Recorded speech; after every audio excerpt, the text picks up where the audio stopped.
បាទនេះគឺរបៀបបដូរលេខកូដ Wi-Fi បាទសម្រាប់អ្នកប្រើ iPhone គឺយើងចូល setting នេះមក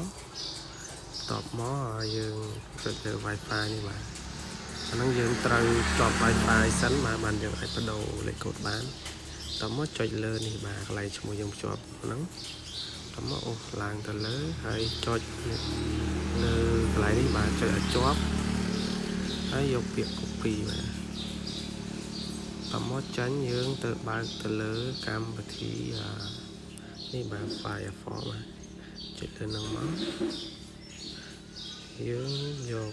យើង copy មកយើងយកមកផាសកន្លែងហ្នឹងបាទ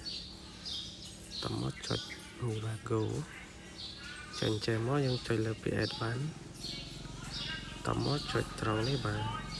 គេដាក់ visit site anyway បាទចាក់អាននឹងត្រូវខុសបាទគឺចំណុចត្រង់នេះគឺនេះ username គឺយើងត្រូវវាយឈ្មោះហើយនឹង password លេខកូដអញ្ចឹងកន្លែងហ្នឹងយើងយកនៅបានម្ដុំ Wi-Fi បាទ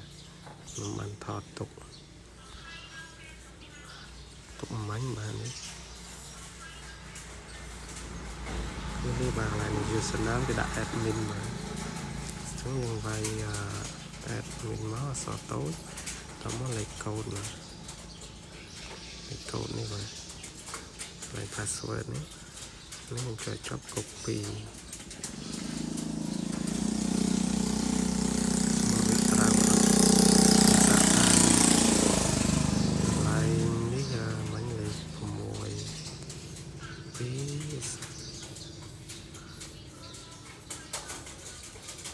វាផាមិញវាអត់ត្រូវ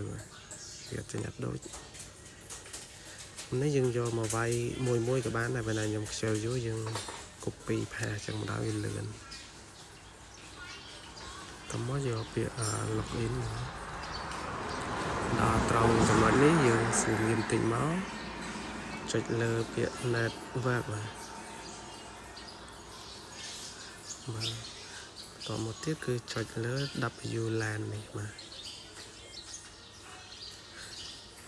តមកគឺចុចលើពាក្យ security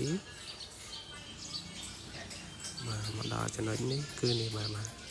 នេះគឺលេខកូដចាស់បាទអញ្ចឹងយើងស៊ូមវាដើម្បីបដូរលេខកូដថ្មីយើងចុចលើហ្នឹងមកយើងលុបលេខកូដចាស់ចោលដល់លេខកូដថ្មី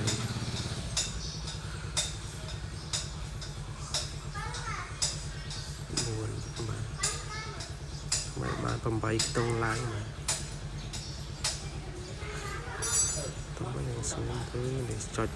submit បាទ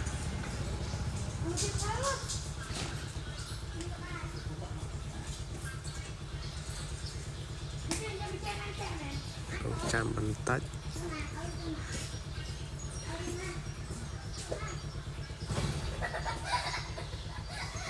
បាទនេះការដូរលេខកូដរបស់យើងបានទទួលបានជោគជ័យបាទ